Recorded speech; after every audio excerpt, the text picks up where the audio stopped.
बोलो जय सिया राम। बोल हनुमान जी महाराज की जय। बोल सियावर रामचंद्र की जय। जय सिया राम। प्यारे भक्तों, श्री रामचरितमानस बालकांड चल रहा है। श्री रामचंद्र जी के विवाह का उत्सव है। सभी लोग सम्मिलित हों और एक बार ध्यान से सुनते रहें।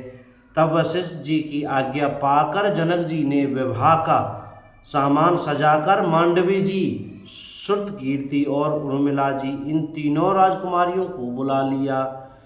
कुशध्वज की बड़ी कन्या मांडवी जी को, जो गुणशील, सुख और शोभा की रूप ही थी, राजा जनक ने प्रेम पूर्वक सब रीतियां करके भरत जी को ब्याह दिया।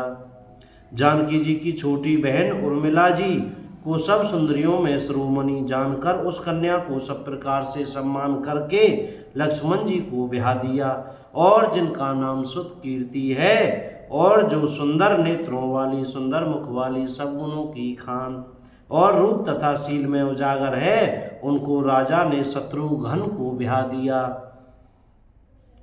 दुल्हे और दुल्हने परस्पर अपने अपने अनुरूप जोड़ी को देखकर सकुचते हुए हृदय में हर्षित हो रही हैं। सब लोग प्रसन्न होकर उनकी सुंदरता की सराहना करते हैं और देवगण फूल बरसा रहे हैं। सब सुंदरी दुल्हने सुंदर दूल्हों के साथ एक ही मंडप में ऐसी शोभा पा रही हैं मानो जीव के हृदय में चारों अवस्थाएं, जागृत, स्वप्न, सुषुप्ति और तुरीय, अपने चारों स्वामियों विश्व, तेजस, प्राज्ञ और ब्रह्मा सहित विराजमान हों।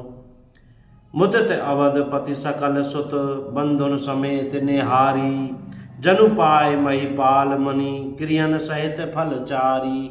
श्री राम जय राम जय जय राम।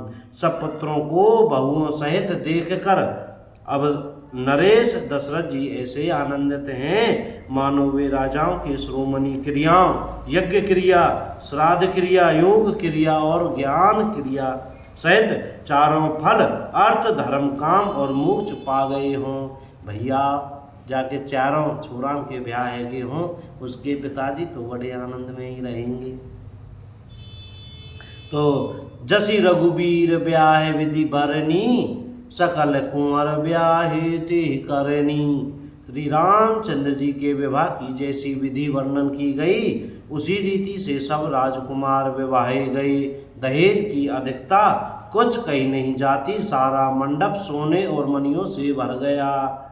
कंबल बसन विचित्र पटोरे, भांति भांति बहुमूल नथुरे। बहुत से कंबल, वस्त्र और भांति भांति के विचित्र रेशमी कपड़े जो थोड़ी कीमत के न थे अर्थात बहुमूल्य थे। गजरथ तुरगदास अरुदासी, धेनु अलंकृत काम दुहासी। श्री राम जय राम जय जय राम। तथा हाथीरथ, घोड़े, दास दासियां और गहनों से सजी हुई कामधेनु, सरीखी गायें, वस्तु अनेक करई की मिलेखा आदि अनेकों वस्तुएं जिनकी गिनती कैसे की जाए, कहीं न जाए जाने जिन देखा।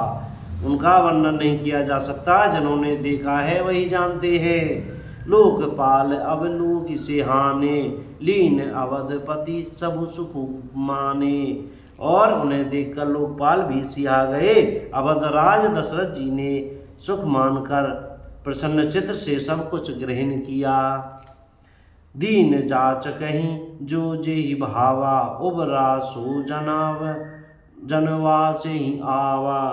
उन्होंने वह दहेज का सामान याचकों को जो जिसे अच्छा लगे दे दिया। जो बच रहा वह जनवासे में चला आया। तब कर जोरी जनक मृदु बानी, बोले सब बारात सन्मानी। श्री राम जय जय राम। तब जनक जी हाथ जोड़कर सारी बारात का सम्मान करते हुए कोमल वाणी से बोले। क्या बोले? सन्मानी सकल बारात, आदर दान विनय बड़ाई कई। प्रमुदित महामुनि वृंद बंदे, पूजी प्रेम लड़ाई कई।